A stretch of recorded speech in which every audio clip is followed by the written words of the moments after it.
What's really happened in the kosher wine business, and I'll give you just one example. Last week, I was up in Boston and I made a presentation of 19 wines to Legal Seafoods, a chain of seafood restaurants that serve crab and lobster and shellfish all day long, not kosher.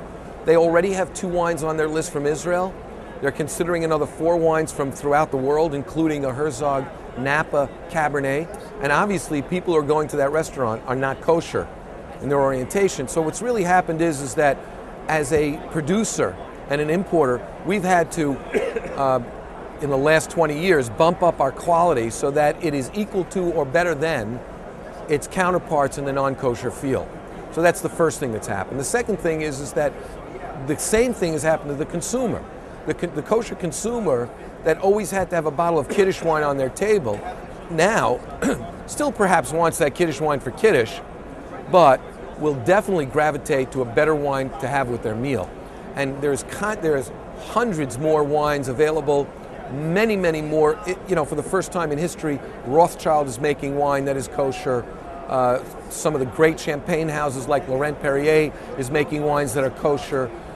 There are now almost 300 wineries out of Israel, about 120 of which are kosher. The rest are not certified kosher, but still very high quality. That has been the trend.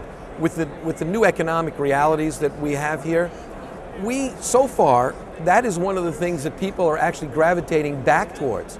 They may be going out a little bit less to restaurants, but they're entertaining as a result a little bit more at home, and so they want to get something better for their drinking pleasure at home. So they're getting better wines. I think that you're going to see more consumption at home and perhaps more of an even keel in the wines that the kosher consumer will be drinking at home.